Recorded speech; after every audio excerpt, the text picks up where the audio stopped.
క్లస్టరల్ accountancy numerical problems solutions సమర్పిస్తున్నవారు edxit.com. ఈ వీడియోలో మేము ఏమి ఇవ్వబోతున్నామంటే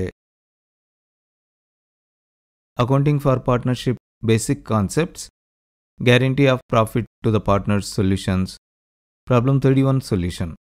మన ప్రాబ్లం స్టేట్మెంట్ ఏంటంటే Radha, Mary and Fatima are partners sharing profits in the ratio of 5:4:1. Radha, Mary మరియు ఫాతిమా 5:4:1 నిష్పత్తిలో లాభాలను పంచుకునే భాగస్వాములు.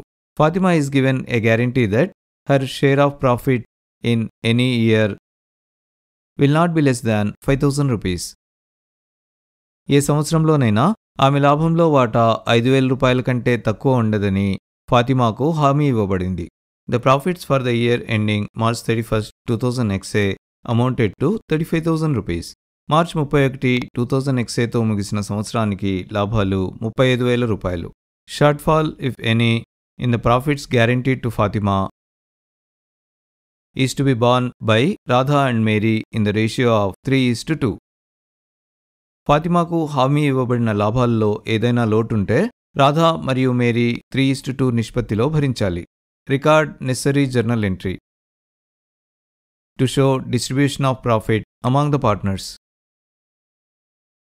భాగస్వాముల మధ్య లాభాల పంపిణీని చూపడానికి అవసరమైన జర్నల్ ఎంట్రీని రికార్డ్ చేయండి. సో ఈ ప్రాబ్లంలో మనల్ని లాభాల పంపిణీని చూపడానికి అవసరమైన జర్నల్ ఎంట్రీస్ని నమోదు చేయమని అడిగారు. అలాగే మనం ఇక్కడ లాభాల పంపిణీని డీల్ చేస్తున్నాం కాబట్టి ప్రాఫిట్ అండ్ లాస్ అప్రాప్రియేషన్ అకౌంట్ని కూడా ప్రిపేర్ చేస్తే ఉచితంగా ఉంటుంది. తర్వాత మనం ఈ ప్రాబ్లంని జాగ్రత్తగా అనలైజ్ చేస్తే మనం ఈ ప్రాబ్లంలో కేవలం ప్రాఫిట్స్ని డిస్ట్రిబ్యూట్ చేయడం గురించి అడిగారు అని గమనించవచ్చు. అంతకుమించి మరేం కూడా అడగలేదు. ఇప్పుడు మనకు ప్రాబ్లంలో ఇక్కడ ఇచ్చిన సంవత్సరానికి గాను వచ్చిన ప్రాఫిట్ లేదా లాభం వచ్చేసి 35,000 రూపీస్ అని ఇచ్చారు. మనకు ఇంతకుముందే తెలిసిన ప్రకారం నెట్ ప్రాఫిట్ అంటే మరేంటో కాదు, ఇది ప్రాఫిట్ అండ్ లాస్ అకౌంట్లో ఒక క్రెడిట్ బ్యాలెన్స్ మాత్రమే. ఇప్పుడు ఈ నెట్ ప్రాఫిట్ని పార్ట్నర్లకి డిస్ట్రిబ్యూట్ చేయడానికి మనం ప్రాఫిట్ అండ్ లాస్ అప్రాప్రియేషన్ అకౌంట్ని ప్రిపేర్ చేయాల్సి ఉంటుంది. అందుకని మనం ఈ నెట్ ప్రాఫిట్ని profit and loss appropriation account credit side వైపు ట్రాన్స్ఫర్ చేయాల్సి ఉంటుంది. అలాగే మనం ఈ నెట్ ప్రాఫిట్ అమౌంట్ని ప్రాఫిట్ అండ్ లాస్ అకౌంట్ బయటికి ట్రాన్స్ఫర్ చేస్తున్నాం కాబట్టి మనం ప్రాఫిట్ అండ్ లాస్ అకౌంట్ని డెబిట్ చేయాలి. ఇప్పుడు ప్రాఫిట్ అండ్ లాస్ అకౌంట్ని ప్రిపేర్ చేయడం ఈ ప్రాబ్లం స్కోప్ లేదా పరిధిలో లేదు. అందుకని మనం ప్రాఫిట్ అండ్ లాస్ అకౌంట్కి సంబంధించిన డెబిట్ ఎంట్రీని వదిలేసి నేరుగా ప్రాఫిట్ అండ్ లాస్ అప్రాప్రియేషన్ అకౌంట్కి సంబంధించిన క్రెడిట్ ఎంట్రీని ప్రాఫిట్ అండ్ లాస్ అప్రాప్రియేషన్ అకౌంట్లో పోస్ట్ చేద్దాం. అయితే మనం ఇంతవరకు ప్రాఫిట్ అండ్ లాస్ అప్రాప్రియేషన్ అకౌంట్ని ప్రిపేర్ చేయలేదు కాబట్టి ముందు దాని ఫార్మాట్ని ప్రిపేర్ చేద్దాం. ముందు profit and loss appropriation account అని టైటిల్ని రాద్దాం. తర్వాత డెబిట్ మరియు క్రెడిట్ సైడ్లని సూచించడానికి వరుసగా డిఆర్ మరియు సిఆర్ హెడర్లని రాద్దాం. ఇప్పుడు కొన్ని కాలమ్స్ని డ్రా చేద్దాం. డెబిట్ సైడ్ వైపు పర్టికులర్స్, ఆ తర్వాత అమౌంట్ ఇన్ రూపీస్ కాలమ్స్ ఉంటాయి. అలాగే క్రెడిట్ సైడ్ వైపు కూడా ఇవే కాలమ్స్ ఉంటాయి. ఇప్పుడు క్రెడిట్ సైడ్ పర్టికులర్స్ కాలంలో by profit and loss account అని రాద్దాం. ఇది నెట్ ప్రాఫిట్ని ప్రాఫిట్ అండ్ లాస్ అకౌంట్ నుండి ప్రాఫిట్ అండ్ లాస్ అప్రాప్రియేషన్ అకౌంట్లోకి ట్రాన్స్ఫర్ చేయడాన్ని సూచిస్తుంది. ఇప్పుడు ట్రాన్స్ఫర్ చేసిన ప్రాఫిట్ అమౌంట్ 35,000 రూపీస్ని అమౌంట్ కాలంలో రాద్దాం. దీంతో మనం నెట్ ప్రాఫిట్ని ప్రాఫిట్ అండ్ లాస్ అకౌంట్ నుండి ప్రాఫిట్ అండ్ లాస్ అప్రాప్రియేషన్ అకౌంట్లోకి ట్రాన్స్ఫర్ చేయడానికి సంబంధించిన క్రెడిట్ ఎంట్రీని పోస్ట్ చేసేసాం. ఇప్పుడు మనం ఇంతకుముందే డిస్కస్ చేసుకున్నట్లు ఈ ప్రాబ్లం పూర్తిగా నెట్ ప్రాఫిట్ని పార్ట్నర్ల మధ్య డిస్ట్రిబ్యూట్ చేయడానికి ఉద్దేశించబడింది. అందుకని ఈ ప్రాఫిట్ అండ్ లాస్ అప్రాప్రియేషన్ అకౌంట్లో వేరే ఏ ఎంట్రీస్ కూడా ఉండవు. కాబట్టి ఇప్పుడు మనం నేరుగా నెట్ ప్రాఫిట్ని పార్ట్నర్ల మధ్య పంచడానికి ముందుకెళ్దాం. ఆ తర్వాత మనకు ప్రాబ్లంలో పార్ట్నర్లు తమ ప్రాఫిట్ని 5:4:1 రేషియో లేదా నిష్పత్తిలో పంచుకుంటారు అని ఇచ్చారు. కాబట్టి ఇప్పుడు ఈ రేషియో లేదా నిష్పత్తి ప్రకారం ఒక్కొక్క పార్ట్నర్కి వచ్చే నెట్ ప్రాఫిట్ ఎంతో క్యాల్కులేట్ చేద్దాం. అయితే మనం ఈ క్యాల్కులేషన్ చేయబోయే ముందు మనం గమనించాల్సిన విషయం ఒకటి ఉంది. మనకి ఇక్కడ ఏమిచ్చారంటే పార్ట్నర్ ఫాతిమాకి కనీసం 5,000 రూపీస్ ఆమె ప్రాఫిట్ షేర్ కింద రావాలి అని ఇచ్చారు. అది 5,000 రూపీస్ కంటే ఎక్కువ ఉండొచ్చు, కానీ 5,000 రూపీస్ కంటే తక్కువ ఉండకూడదు. ఒకవేళ ఏదైనా లోటుంటే అది మిగతా ఇద్దరు పార్ట్నర్స్ రాధా మరియు మేరీలు 3:2 నిష్పత్తి ప్రకారం భరించాల్సి ఉంటుంది. కాబట్టి వర్కింగ్ నోట్స్ సెక్షన్లో ఇక ముందు చేయబోయే క్యాల్కులేషన్ పార్ట్నర్ల మధ్య ప్రాఫిట్ని షేర్ చేయడానికి సంబంధించింది అని తెలియడానికి ముందు ప్రాఫిట్ షేరింగ్ అని ఒక హెడర్ని రాద్దాం. ఇప్పుడు ప్రాఫిట్ షేరింగ్ రేషియో ప్రకారం క్యాల్కులేట్ చేయబోతున్నాం అని తెలియడానికి ఒక సబ్ హెడర్ని రాద్దాం. ఇప్పుడు పార్ట్నర్ రాధా యొక్క ప్రాఫిట్ షేర్ వచ్చేసి మొత్తం net profit amount 35,000 rupees multiplied with ఆమె ప్రాఫిట్ షేరింగ్ రేషియో 5/10. 10లో 0ని 35,000 రూపీస్లో ఒక 0తో క్యాన్సిల్ చేద్దాం. ఇప్పుడు మనం మిగిలిన 3,500 రూపీస్ మరియు 5లని మల్టిప్లై చేస్తే మనకు 17,500 రూపీస్ వస్తుంది. ఇది పార్ట్నర్ రాధా యొక్క ప్రాఫిట్ షేర్. ఇప్పుడు పార్ట్నర్ మేరీ యొక్క ప్రాఫిట్ షేర్ వచ్చేసి మొత్తం net profit amount 35,000 rupees multiplied with ఆమె ప్రాఫిట్ షేరింగ్ రేషియో 4/10. 10లో 0ని 35,000 రూపీస్లో ఒక 0తో క్యాన్సిల్ చేద్దాం. ఇప్పుడు మనం మిగిలిన 3,500 రూపీస్ మరియు 4లని మల్టిప్లై చేస్తే మనకు 14,000 రూపీస్ వస్తుంది. ఇది పార్ట్నర్ మేరీ యొక్క ప్రాఫిట్ షేర్. ఇప్పుడు పార్ట్నర్ ఫాతిమా యొక్క ప్రాఫిట్ షేర్ వచ్చేసి మొత్తం net profit amount 35,000 rupees multiplied with ఆమె ప్రాఫిట్ షేరింగ్ రేషియో 1/10. 10లో 0ని 35,000 రూపీస్లో ఒక 0తో క్యాన్సిల్ చేద్దాం. ఈ క్యాల్కులేషన్ రిజల్టింగ్ వాల్యూ వచ్చేసి 3,500 రూపీస్. ఇది పార్ట్నర్ ఫాతిమా యొక్క ప్రాఫిట్ షేర్.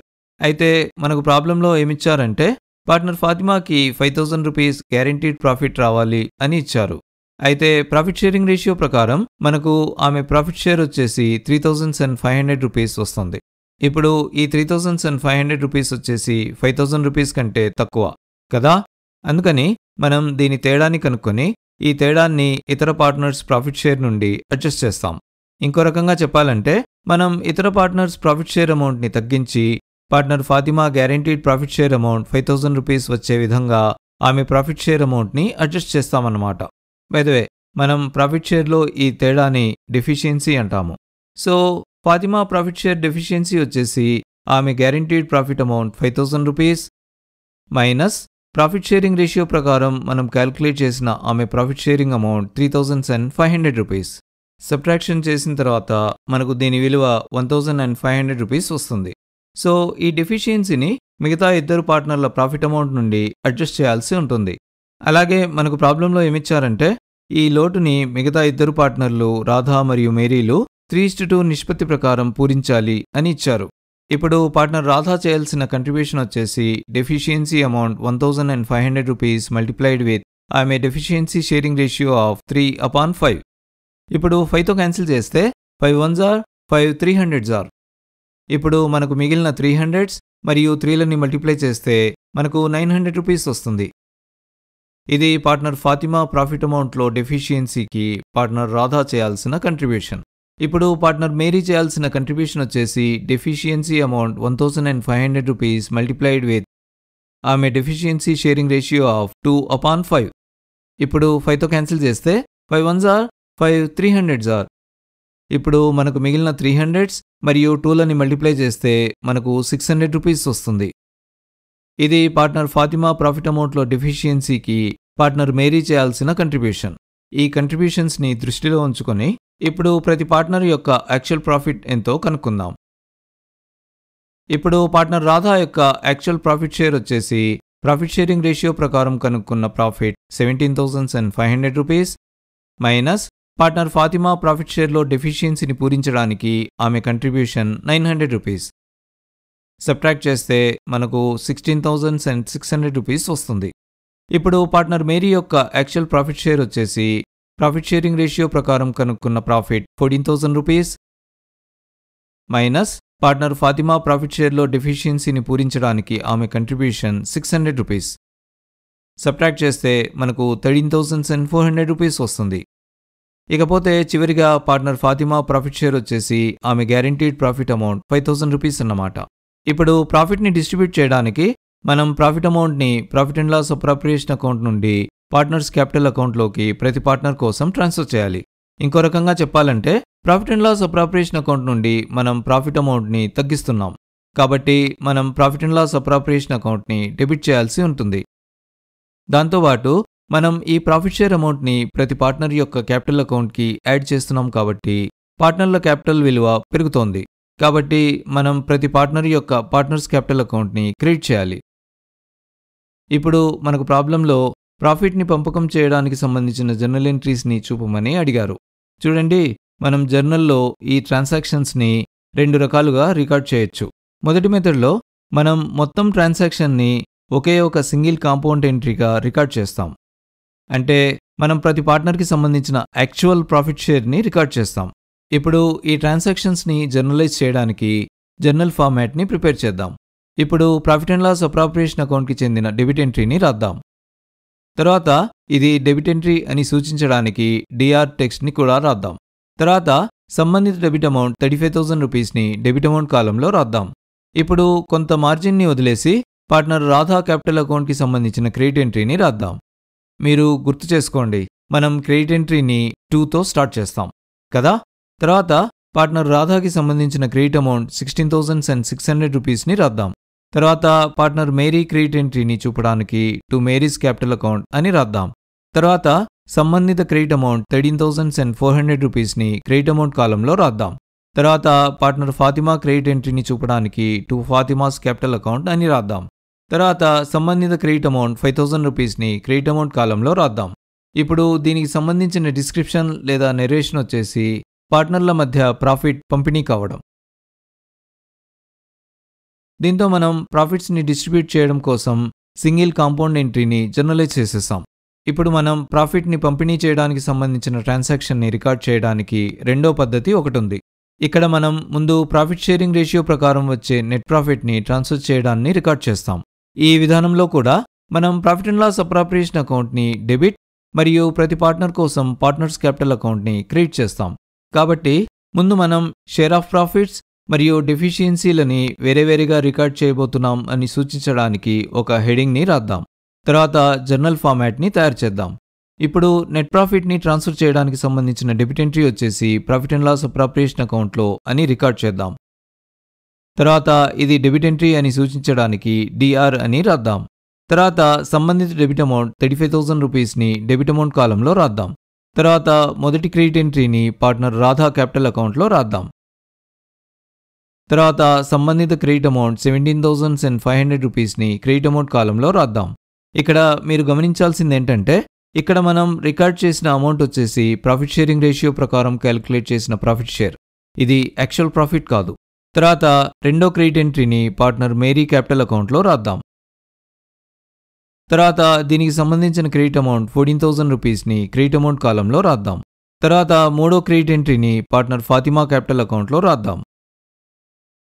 తర్వాత దీనికి సంబంధించిన క్రెడిట్ అమౌంట్ 3,500 రూపీస్ని క్రెడిట్ అమౌంట్ కాలంలో రాద్దాం. ఇక్కడ మీరు గమనించాల్సింది ఏంటంటే, ఇది గ్యారంటీడ్ ప్రాఫిట్ అమౌంట్ కాదు, ఇది ప్రాఫిట్ షేరింగ్ రేషియో ప్రకారం క్యాలిక్యులేట్ చేసిన ప్రాఫిట్ షేర్ అమౌంట్. తర్వాత ఈ ట్రాన్సాక్షన్ డిస్క్రిప్షన్ లేదా నెరేషన్ ప్రాఫిట్ని పార్ట్నర్ల మధ్య వారి ప్రాఫిట్ షేరింగ్ రేషియో ప్రకారం పంపిణీ చేయడం అని రాద్దాం. ఇప్పుడు మన నెక్స్ట్ స్టెప్ వచ్చేసి డెఫిషియన్సీకి సంబంధించిన అడ్జస్ట్మెంట్ ఎంట్రీస్ని రికార్డ్ చేయడం. చూడండి, ఇక్కడ ఇద్దరు పార్ట్నర్లు రాధా మరియు మేరీలు వాళ్ళ ప్రాఫిట్ షేర్లో కొంత భాగాన్ని పార్ట్నర్ ఫాతిమా యొక్క గ్యారంటీడ్ ప్రాఫిట్ అమౌంట్ రావడం కోసం కంట్రిబ్యూట్ చేస్తున్నారు కాబట్టి వాళ్ళ క్యాపిటల్స్ ఈ మేరకు తగ్గుతాయి. చూడండి, మనం ప్రాఫిట్ షేర్ని వాళ్ళ క్యాపిటల్ అకౌంట్స్కి యాడ్ చేసేసాం. కాబట్టి ఇప్పుడు వాళ్ళ ప్రాఫిట్ వాళ్ళ క్యాపిటల్ అకౌంట్స్లో జమ అయిపోయింది. అందుకని నేను వాళ్ళ క్యాపిటల్స్ తగ్గుతాయి అని చెబుతున్నాను. కాబట్టి వాళ్ళ క్యాపిటల్ అకౌంట్స్ తగ్గుతున్నాయి కాబట్టి మనం ఇద్దరు పార్ట్నర్లు రాధా క్యాపిటల్ అకౌంట్, ఆ తర్వాత మేరీ క్యాపిటల్ అకౌంట్లని డెబిట్ చేయాలి. అలాగే పార్ట్నర్ రాధా మరియు మేరీల క్యాపిటల్ అకౌంట్స్ నుండి తగ్గించిన క్యాపిటల్ని మనం పార్ట్నర్ ఫాతిమా క్యాపిటల్ అకౌంట్కి కలుపుతున్నాం. ఇంకో రకంగా చెప్పాలంటే పార్ట్నర్ ఫాతిమా క్యాపిటల్ అమౌంట్ పెరుగుతోంది. సో మనం పార్ట్నర్ ఫాతిమా క్యాపిటల్ అకౌంట్ని క్రియేట్ చేయాలి. ఇప్పుడు మనం ఈ ట్రాన్సాక్షన్ని జర్నలైజ్ చేద్దాం. ముందు పార్ట్నర్ రాధా క్యాపిటల్ అకౌంట్ని డెబిట్ ఎంట్రీగా రాద్దాం. తర్వాత ఇది డెబిట్ ఎంట్రీ అని సూచించడానికి గాను డిఆర్ టెక్స్ట్ని రాద్దాం. తర్వాత సంబంధిత డెబిట్ అమౌంట్ 900 రూపీస్ని డెబిట్ అమౌంట్ కాలంలో రాద్దాం. తర్వాత పార్ట్నర్ మేరీ క్యాపిటల్ అకౌంట్ని తర్వాతి డెబిట్ ఎంట్రీగా రాద్దాం. తర్వాత ఇది కూడా డెబిట్ ఎంట్రీ అని సూచించడానికి డిఆర్ టెక్స్ట్ని రాద్దాం. తర్వాత సంబంధిత డెబిట్ అమౌంట్ 600 రూపీస్ని డెబిట్ అమౌంట్ కాలంలో రాద్దాం. ఇప్పుడు కొంత మార్జిన్ వదిలి పార్ట్నర్ ఫాతిమా క్యాపిటల్ అకౌంట్ని క్రెడిట్ ఎంట్రీగా రాద్దాం. తర్వాత సంబంధిత క్రెడిట్ అమౌంట్ 1,500 రూపీస్ని క్రెడిట్ అమౌంట్ కాలంలో రాద్దాం. తర్వాత ఈ ట్రాన్సాక్షన్ డిస్క్రిప్షన్ లేదా నెరేషన్ ఫాతిమా ప్రాఫిట్లో డెఫిషియన్సీని మిగతా పార్ట్నర్స్ రాధా మరియు మేరీ కంట్రిబ్యూట్ చేయడం అని రాద్దాం. ఇప్పుడు పార్ట్నర్స్ క్యాపిటల్ అకౌంట్ని ప్రిపేర్ చేయడం ఈ ప్రాబ్లం స్కోప్లో లేదు. అందుకని పార్ట్నర్స్ క్యాపిటల్ అకౌంట్కి సంబంధించిన ఎంట్రీస్ని వదిలేసి మనం నేరుగా ప్రాఫిట్ అండ్ లాస్ అప్రాప్రియేషన్ అకౌంట్కి సంబంధించిన ఎంట్రీస్ని ప్రాఫిట్ అండ్ లాస్ అప్రాప్రియేషన్ అకౌంట్లో పోస్ట్ చేద్దాం. ముందు డెబిట్ సైడ్ పర్టికులర్స్ కాలంలో ప్రాఫిట్ ట్రాన్స్ఫర్డ్ అని ఒక సబ్ హెడర్ని రాద్దాం. ఇప్పుడు టు రాధాస్ క్యాపిటల్ అకౌంట్ అని రాద్దాం.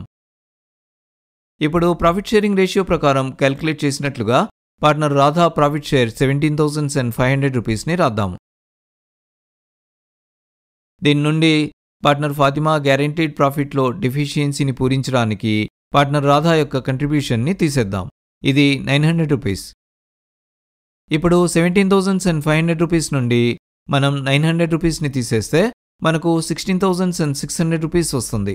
మనం ఈ అమౌంట్ని అమౌంట్ కాలంలో రాద్దాం. ఇప్పుడు టు మేరీస్ క్యాపిటల్ అకౌంట్ అని రాద్దాము.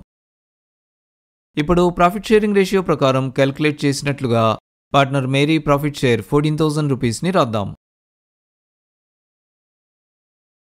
దీని నుండి పార్ట్నర్ ఫాతిమా గ్యారెంటీడ్ ప్రాఫిట్లో డెఫిషియన్సీని పూరించడానికి పార్ట్నర్ మేరీ యొక్క కంట్రిబ్యూషన్ని తీసేద్దాం. ఇది 600 రూపీస్. ఇప్పుడు 14,000 రూపీస్ నుండి మనం 600 రూపీస్ని తీసేస్తే మనకు 13,400 రూపీస్ వస్తుంది. మనం ఈ అమౌంట్ని అమౌంట్ కాలంలో రాద్దాం. తర్వాత టు ఫాతిమాస్ క్యాపిటల్ అకౌంట్ అని రాద్దాం. తర్వాత ప్రాఫిట్ షేరింగ్ రేషియో ప్రకారం క్యాలిక్యులేట్ చేసినట్లుగా పార్ట్నర్ ఫాతిమా ప్రాఫిట్ షేర్ 3,500 రూపీస్ని రాద్దాము. దీనికి ఇతర పార్ట్నర్ల నుండి సమకూరిన డెఫిషియన్సీస్ని యాడ్ చేద్దాం. ఇప్పుడు ఈ డెఫిషియన్సీని పూరించడానికి పార్ట్నర్ రాధా కంట్రిబ్యూషన్ 900 రూపీస్ని రాద్దాం. తర్వాత ఈ డెఫిషియన్సీని పూరించడానికి పార్ట్నర్ మేరీ కంట్రిబ్యూషన్ 600 రూపీస్ని రాద్దాం. ఇప్పుడు 3,500 రూపీస్కి మనం 900 రూపీస్ మరియు 600 రూపీస్లని యాడ్ చేస్తే మనకు 5,000 రూపీస్ వస్తుంది. మనం ఈ అమౌంట్ని అమౌంట్ కాలంలో రాద్దాము. ఇప్పుడు profit and loss appropriation account debit side total వచ్చేసి 35,000 రూపీస్. అలాగే profit and loss appropriation account credit side total వచ్చేసి 35,000 రూపీస్. సో ఇప్పుడు profit and loss appropriation account balance అయిపోయింది. దీంతో మనం ఈ ప్రాబ్లం సొల్యూషన్ చివరికి వచ్చేసాం. మీరు ఈ వీడియోని ఇంతవరకు చూసినందుకు చాలా థ్యాంక్స్. మేము స్టూడెంట్స్ కోసం ఎఫెక్టివ్ మరియు ఎఫిషియెంట్ లెర్నింగ్ సొల్యూషన్స్ ప్రొవైడ్ చేయడానికి edxit.comని స్టార్ట్ చేశాము. మా అన్ని వీడియోస్ని చూడడానికి ఈ ఛానల్ని సబ్స్క్రైబ్ చేయడం మర్చిపోవద్దు. ఆ తర్వాత కొత్త వీడియో పబ్లిష్ అయిన వెంటనే నోటిఫికేషన్ పొందడానికి బెల్ ఐకాన్ని క్లిక్ చేయడం మర్చిపోవద్దు. ఒకవేళ మీకు ఈ వీడియో నచ్చినట్లయితే ఈ వీడియోని లైక్ చేయడం మర్చిపోవద్దు.